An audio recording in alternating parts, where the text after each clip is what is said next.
इस वीडियो में हम सीखेंगे कि डेटाबेस लैंग्वेजेस क्या होती हैं। डेटाबेस लैंग्वेजेस दरअसल रिलेशनल डेटाबेस से डाटा एक्सट्रैक्ट करने के लिए या जो डाटा हमें चाहिए होता है उसे हासिल करने के लिए हम डेटाबेस लैंग्वेजेस का इस्तेमाल करते हैं। और इसमें जो हम लैंग्वेज इस्तेमाल करते हैं इसे एसक्यूएल कहा जाता है, जिसे हम स्ट्रक्चर्ड क्वेरी लैंग्वेज भी कहते हैं। इसे हम सीखेंगे आगे चल के। अब हम थोड़ा सा डेटाबेस लैंग्वेजेस का एक ओवरव्यू देख लेते हैं। हमारे पास जो है वो डेटाबेस लैंग्वेजेस तीन टाइप्स की होती हैं। एक जिसे हम डाटा डेफिनेशन लैंग्वेज कहते हैं, एक जिसे हम डाटा मैनिपुलेशन लैंग्वेज कहते हैं और एक डाटा कंट्रोल लैंग्वेज कहलाती है। अब इनको हम बारी बारी पढ़ेंगे। पहले हमें ये थोड़ा सा आइडिया होना चाहिए कि डेटाबेस लैंग्वेजेस जो हैं वो दरअसल इनका मकसद क्या है।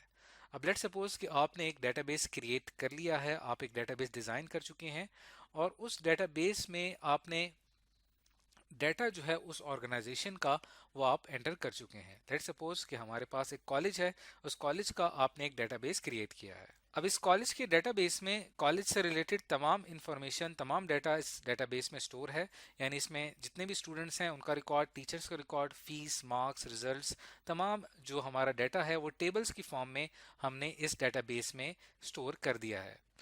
अब लेट सपोज कि अगर आपको इस डेटाबेस में से एक खास इंफॉर्मेशन चाहिए कि आपको वो स्टूडेंट्स चाहिए जिनके मार्क्स जो हैं वो 70% से कम है, तो आप क्या करेंगे कि यहाँ पे एक क्वेरी अप्लाई करेंगे। क्वेरी किसे कहते हैं?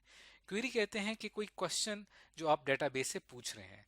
तो जो हमारा यहाँ पे सवाल है कि वो स्टूडेंट्स, कि वो कौन से स्टूडेंट्स हैं जिनके मार्क्स जो है वो 70% से कम है। तो ये जो हमारा क्वेश्चन है ये हमारी एक क्वेरी है।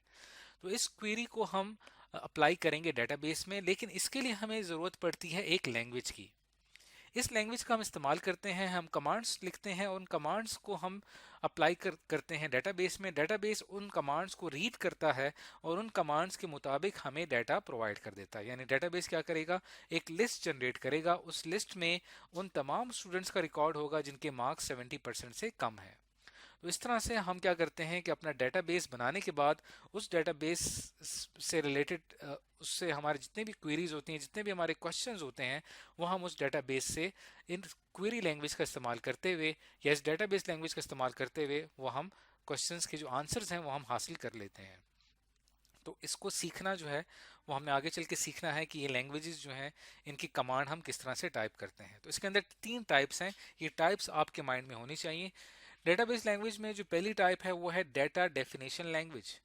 डाटा डेफिनेशन लैंग्वेज दरअसल इस्तेमाल होती है डेटाबेस के अंदर। अगर आप एक न्यू टेबल क्रिएट करना चाहते हैं तब आप क्या करेंगे कि यहाँ पे डाटा डेफिनेशन लैंग्वेज का इस्तेमाल करेंगे।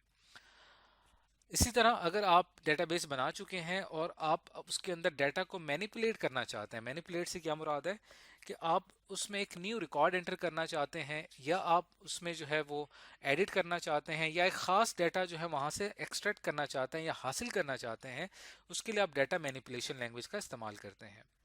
और डाटा कंट्रोल लैंग्वेज दरअसल इस्तेमाल होती है यूजर्स को अलाउ करने के लिए कि वो आपका डेटाबेस इस्तेमाल कर सकें।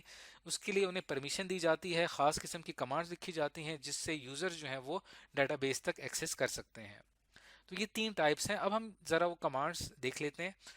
अब सबसे पहले हम बात करते हैं डाटा डेफिनेशन लैंग्वेज की। डाटा डेफिनेशन लैंग्वेज, इसको डीडीएल भी कहा जाता है। इसके अंदर हम एक कमांड इस्तेमाल करते हैं क्रिएट की। क्रिएट से मुराद ये है, जैसे ही आप क्रिएट की कमांड इस्तेमाल करेंगे तो आपके डेटाबेस में एक न्यू टेबल क्रिएट होगा। यानी अगर आप एक नया टेबल क्रिएट करना चाहते हैं डिपार्टमेंट का, आप एक नया डिपार्टमेंट ऐड करना चाहते हैं, तो आप क्या करेंगे, वहां पे क्रिएट लिखेंगे, क्रिएट की कमांड लिखेंगे और उसके साथ जो भी टेबल आप क्रिएट करना चाहते हैं वो आप वहां पे कर सकेंगे। यानी इसके अंदर आप आगे इस तरह से न्यू टेबल क्रिएट कर सकेंगे। इसी तरह डाटा डेफिनेशन लैंग्वेज में अल्टर की कमांड इस्तेमाल होती है, जिसका मकसद ये होता है कि किसी टेबल में अगर आप एक न्यू कॉलम ऐड करना चाहते हैं तो आप अल्टर की कमांड से उसको कर सकते हैं।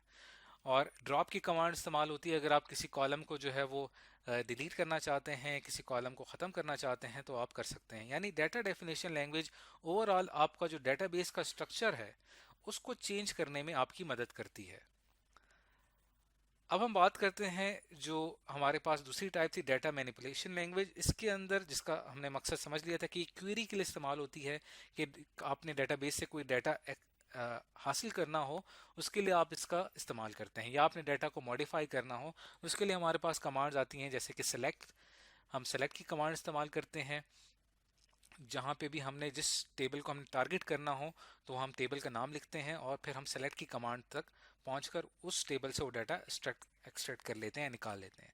इंसर्ट की कमांड इस्तेमाल की जाती है अगर आप एक न्यू रिकॉर्ड एंटर करना चाहते हैं। अपडेट की कमांड इस्तेमाल होती है अगर आप रिकॉर्ड को अपडेट करना चाहते हैं। और डिलीट की कमांड इस्तेमाल होती है अगर आप रिकॉर्ड को डिलीट करना चाहते हैं। तो ये डाटा मैनिपुलेशन लैंग्वेज की कुछ कमांड्स हैं।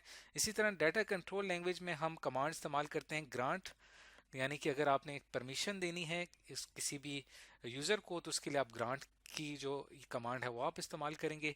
इसी तरह रिवोक, यानी अगर किसी के पास ऑलरेडी परमिशन है और आप उसकी परमिशन ख़त्म करना चाहते हैं और उसको आप रिस्ट्रिक्ट करना चाहते हैं तो आप रिवोक की कमांड इस्तेमाल करेंगे।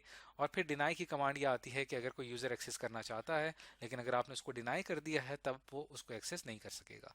तो ये डिफरेंट लैंग्वेजेस हैं, कमांड्स हैं जो कि हम इस्तेमाल करते हैं डेटाबेस का और यूज़र के दरमियान कम्युनिकेट करने के लिए। यानी एक यूज़र जो है वो जब डेटाबेस को इस्तेमाल करना चाहता है तो उस दोनों के दरमियान एक लैंग्वेज होनी चाहिए जिसको डेटाबेस समझ सके। तो ये दरअसल हमारे पास डेटाबेस लैंग्वेजेस कहलाती हैं। इन इनको अप्लाई किस तरह से किया जाता है प्रैक्टिकली हम इसको आगे चल के देखेंगे। तो इस वीडियो में आज हमने देखा कि डेटाबेस लैंग्वेजेस क्या होती हैं।